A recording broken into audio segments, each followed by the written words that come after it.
Salli wa sallim ya salam ala nabi khairil anam.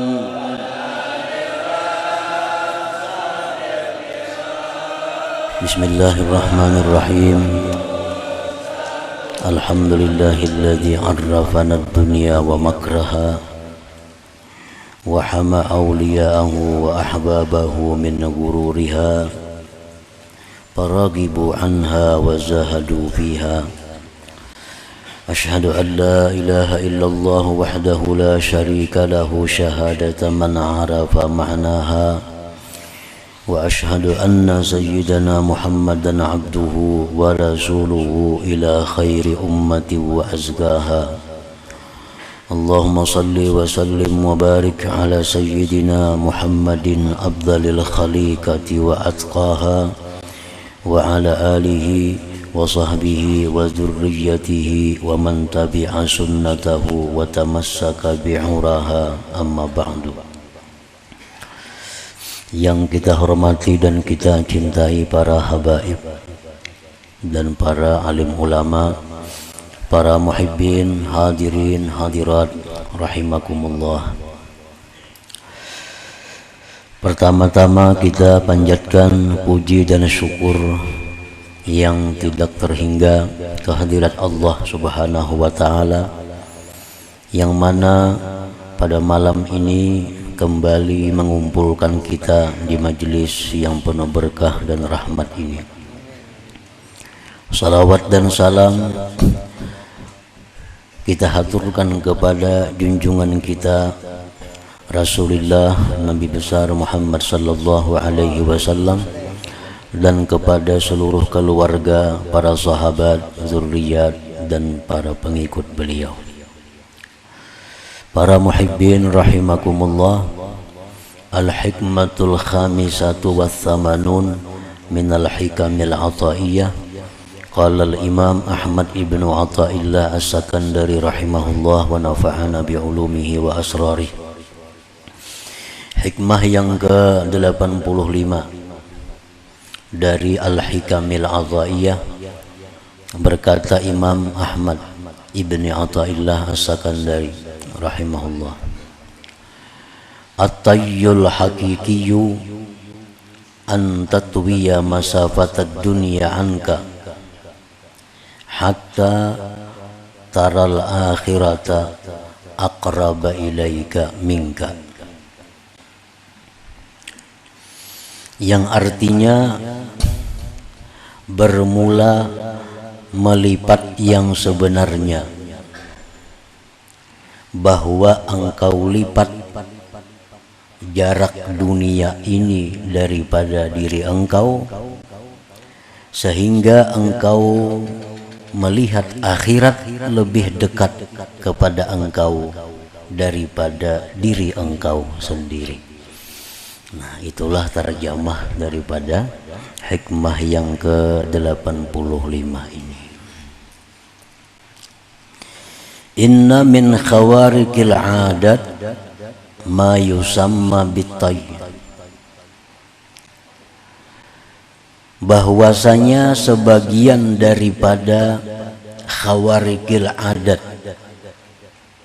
sebagian dari yang merubik adat atau menyalahi adat, ada yang dinamakan bitayy dengan tayy, artinya melipat, menyalahi adat. Ada orang yang kena api kada hangus. Nah, ini namanya adalah menyalahi adat. Ada orang yang bisa berjalan di atas air. Ini namanya menyalahi adat. Kan kalau adat kita tinggalan berjalan di banyu itu. Inya kada bisa berjalan di banyu. Nah, itu namanya adalah menyalahi adat.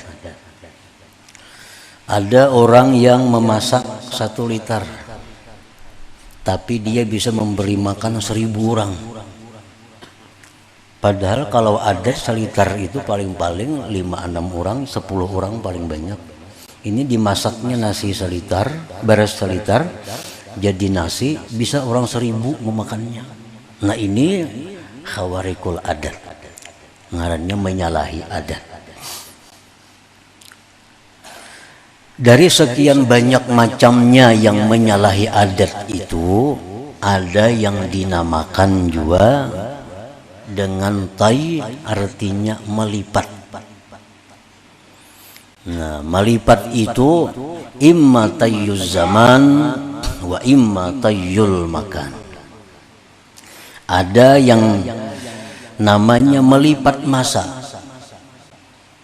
dan ada pula yang melipat tempat. Melipat masa itu contohnya orang misalnya secara adat kalau menjahit 1 lembar baju itu memakan waktu sekian jam, adat. Atau umpamanya 1 hari itu biasa tukang jahit menjahit baju 3 lembar, itu adat. Nah Sidin ini kada, kalau sehari itu sih kalau 100 lembar menjahit. Kayak apa caranya kada tahu. Cuma Sidin bisa melipat waktu itu, melipat masa itu. Nah ini menyalahi adat. Menyalahi adat.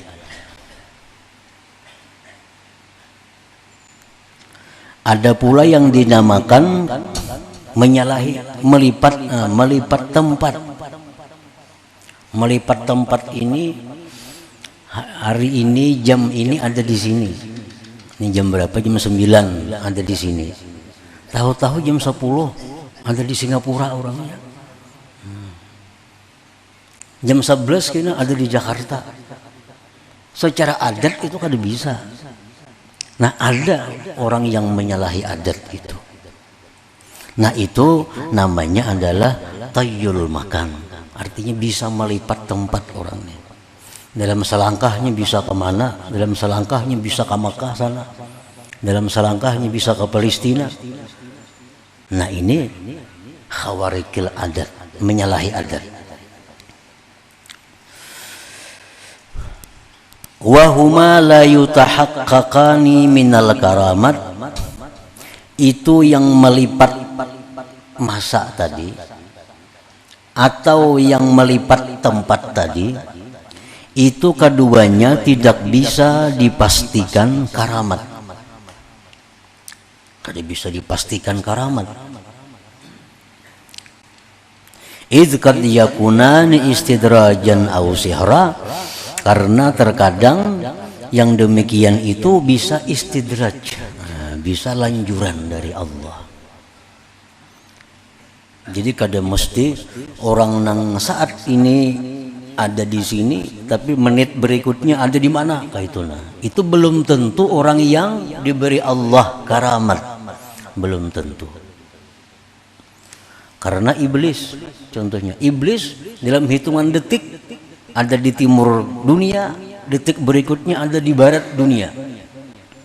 Iblis orang yang paling terkutuk di sisi Allah Subhanahu wa ta'ala. Itu kan kada karamat kan?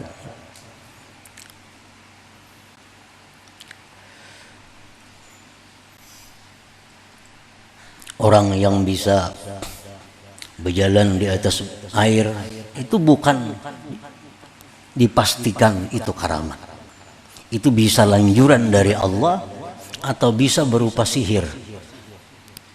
Tapi bisa pula karamat, tapi kada pasti itu karamat.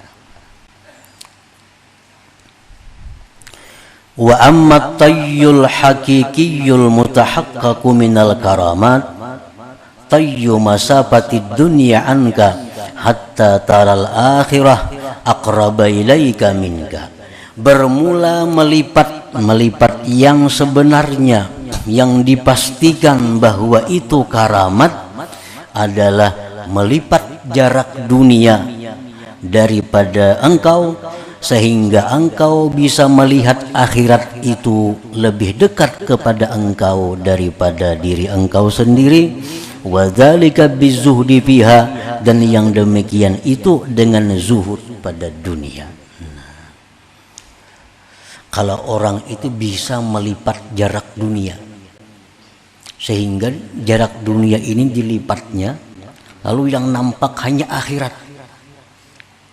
Nah, itu bisa dilakukan dengan cara zuhud pada dunia.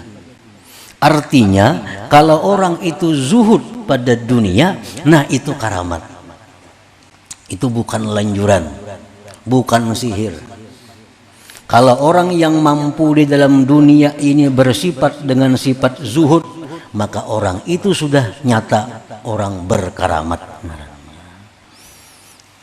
Jadi orang-orang zahidin, orang-orang yang zuhud terhadap dunia, itu orang yang sahibul karamah, itu orang yang punya karamat. Sebab dia bisa melipat dunia ini, sehingga dunia itu kada kelihatan, yang tampak baginya hanya akhirat di depan matanya. Nah, para muhibbin rahimakumullah. Nah, itu antara lain yang dimaksud oleh Imam Ahmad Ibnu Athaillah dalam hikmah yang ke-85 ini, bahwa perkara melipat tempat, melipat masa itu bisa dilakukan oleh orang-orang yang dilanjur, bisa dilakukan oleh orang-orang yang diberi karamat, belum tentu. Tapi yang pasti, kalau kita bisa melipat dunia sehingga kita bisa melihat akhirat, nah itu karamat. Orang-orang yang tidak dicintai Allah tidak akan bisa melakukan demikian. Para muhibbin rahimakumullah. Jadi artinya bahwa orang yang zuhud pada dunia itu adalah orang yang mampu melipat dunia sehingga dia mempunyai karamah, mempunyai kemuliaan di sisi Allah Subhanahu wa ta'ala. Az-zuhdu nurun bi qalbil abdi bihi ya'rifu haqaratad dunya wa fanaha wa la'naha wa anna hubbaha ra'su kulli khati'ah fatarakaha wa atharal akhirata wa ragiba fiha. Bermula pengertian zuhud. Yang dimaksud zuhud itu apa? Sehingga orang yang zuhud itu orang yang punya karamat. Zuhud itu artinya adalah cahaya di dalam hati seorang hamba. Dengan cahaya itu dia mengenali kehinaan dunia ini. Dengan cahaya itu dia melihat kehinaan dunia ini. Dengan cahaya itu dia mengetahui panaknya, hancurnya dunia ini. Dengan cahaya itu dia melihat dunia ini terkutuk di sisi Allah. Dengan cahaya itu dia melihat bahwa mencintai dunia itu pokok dari segala dosa. Maka dia tinggalkan dunia itu dan dia memilih akhirat dan gemar dia pada akhirat. Nah, itu arti zuhud tadi. Jadi kalau ada orang nang tahu kehinaan dunia, panaknya, terkutuknya, tahu bahwa mencintai dunia itu pungkala segala kejahatan, lalu dia tinggalkan dunia, dia pilih akhirat, dia gemar pada akhirat. Nah, maka orang yang seperti itu orang yang sahibul karamah, orang yang punya karamat. Orang yang punya karamat, orang yang punya kemuliaan. Qala an-nabi sallallahu alaihi wasallam, idza arada Allah bi 'abdin khaira zahadahu fid dunya wa raggabahu fil akhirah wa bassarahu 'uyuba nafsi. Apabila Allah menghendaki seorang hamba itu menjadi baik, bila Allah menghendaki hamba ini jadi orang mulia, Allah zuhudkan orang itu pada dunia, Allah gemarkan dia pada akhirat, Allah perlihatkan kepadanya cacat dirinya, Allah perlihatkan kepadanya aib dirinya. Nah, ini tanda-tanda orang yang hendak diangkat Allah menjadi orang yang sahibul karamah, orang wali artinya. Karena yang punya karamat itu orang yang disebut waliullah.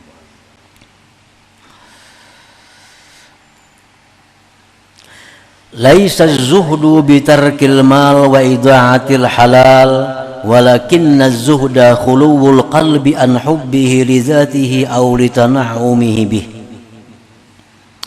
Bukanlah pengertian zuhud itu meninggalkan harta. Bukan pengertian zuhud itu menyia-nyiakan yang halal. Tetapi yang dinamakan zuhud itu adalah kosongnya hati daripada mencintai harta karena zatnya itu harta, atau karena bersenang-senangnya dia dengan harta itu. Nah, itu pengertian zuhud. Artinya orang zuhud itu bukan orang yang digubuk diamnya, kada. Orang yang zuhud itu orang yang kada saling duitan, kada.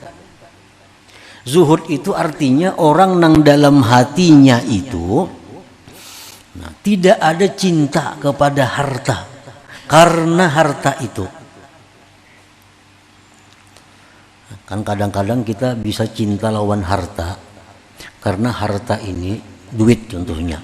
Kita cinta sayang lawan duit dengan sebab kita hendak naik haji. Nah, ini bukan menghilangkan zuhud. Karena kita sayang duit itu karena sagan naik haji. Itu ngarannya kita sayang lawan duit bukan karena duitnya. Nah, ada orang yang sayang dengan duit karena apa? Karena hendak mau ulah masjid. Sayang lawan duit, dikumpulkannya duit. Nah, disayanginya duitnya karena ini hendak membangun masjid. Nah, ini bukan menghilangkan zuhud. Yang menghilangkan zuhud itu adalah orang yang cinta kepada duit karena duit itu. Ini cinta lawan duit, kumpulakannya duit dalam lemari nabi susun. Nabi sukan diliatinya, senang hatinya. 2-3 hari ini dibukanya, pati besi, dikontrolnya duitnya, susun, nyaman hatinya. Nah, ini yang dimaksud dengan hubud dunia. Dia cinta kepada duit karena duit itu, atau dia cinta kepada duit itu karena duit ini jalan untuk bersenang-senang. Nah, itu menghilangkan zuhud juga. Duit ini dicinta, tapi tujuannya cinta duit itu untuk nyaman bersenang-senang, berpuya-puya walaupun dengan yang halal. Nah, itu sudah menghilangkan zuhudnya. Nah, jadi pengertian zuhud itu bukan orang yang tidak punya harta, bukan. Tetapi yang dimaksud zuhud itu adalah kosongnya hati daripada mencintai dunia karena zatnya dunia itu, atau karena ingin bersenang-senang dengannya. Nah, ini. Jadi bila dalam hati kita ada ketujuh lawan dunia karena dunianya itu, berarti kita kada punya sifat zuhud. Bila kita cinta dengan dunia karena kita ingin bersenang-senang dengan dunia itu, maka kita tidak punya sifat zuhud. Tidak punya sifat zuhud. Tapi kalau kita cinta kepada harta karena dengan harta ini aku bisa berbuat segala macam ibadah, nah itu kadang menghilangkan zuhud. Kadang menghilangkan zuhud. Para muhibbin rahimakumullah, qala an-nabi sallallahu alaihi wasallam, az-zahadatu fid dunya laysat bi tahrimil halal wala idha'atil mal, walakinna az-zahadah fid dunya an la takuna bima fi yadayka awthaqa minka bima fi yadillah, wa an la takuna bi thawabil musibah iza anta usibta biha argaba minka biha law annaha ubqiyat laka. Rasulullah sallallahu alaihi wasallam bersabda, zuhud pada dunia itu, ujar Nabi kita, bukan mengharamkan yang halal. Zuhud pada dunia itu bukan mengharamkan yang halal. Kalau hendak makan yang bagus-bagus, kalau hendak makan yang nyaman-nyaman, kalau hendak guring betilam, bukan itu pengertian zuhud. Bukan pula menyia-nyiakan harta.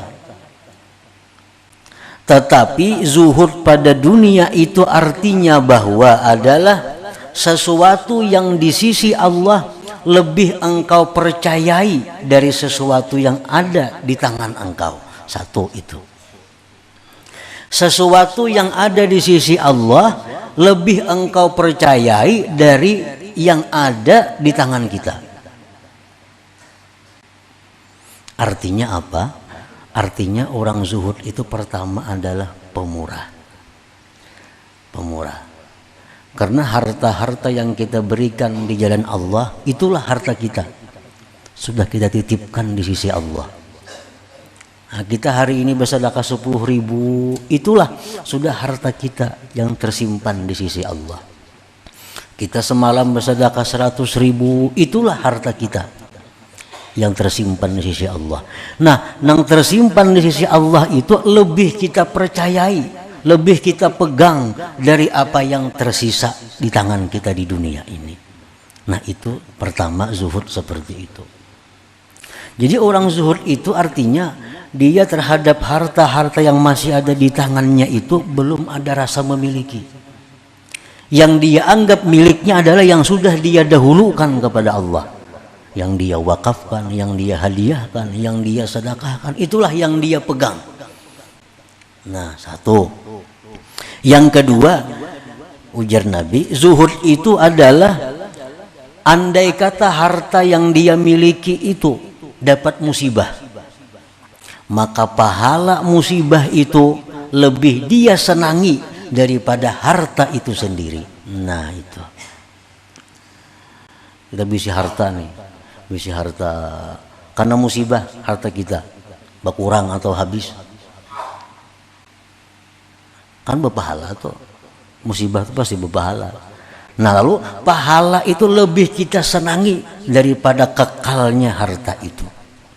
Bila hati kita bisa demikian, berarti kita punya sifat zuhud.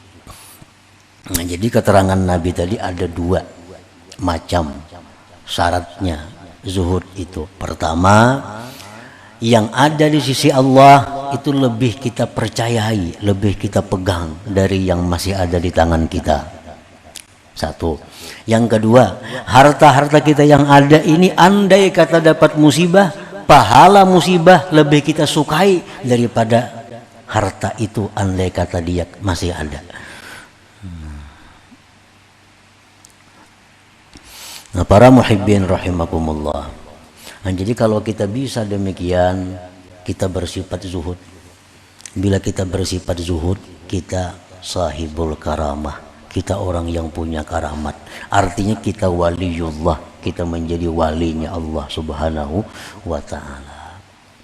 Jadinya dapat bencana, musibah hartanya, nggak ada bapak. Kadada sampai yang hajat supaya dapat, kadada. Ada. Kenapa? Karena dia menganggap pahalanya lebih baik daripada harta yang ada itu. Nah, itu orang zuhud macam itu. Waqad qila, sungguh dikata orang, la tadullu ala fahmil abdi wa nurih kasratu ilmihi wala kasratu wirdih wa inna ma yadullu alaihi zuhduhu fid dunya wa bizuhdi tahsunul a'mal wa tazkul ahwal. Dikatakan orang, tidaklah menunjukkan atas pahamnya seorang hamba dan bercahayanya seorang hamba banyaknya ilmu, banyaknya wirid. Orang banyak berilmu, orang banyak wirid, belum tentu ada cahaya. Hanya saja menunjukkan atasnya itu zuhudnya pada dunia. Nah, kalau orang itu bersifat zuhud, berarti orang itu punya cahaya. Orang itu punya cahaya. Dengan zuhud inilah amal kita menjadi baik, keadaan kita menjadi bagus. Kada sulit. Ikhlas contohnya.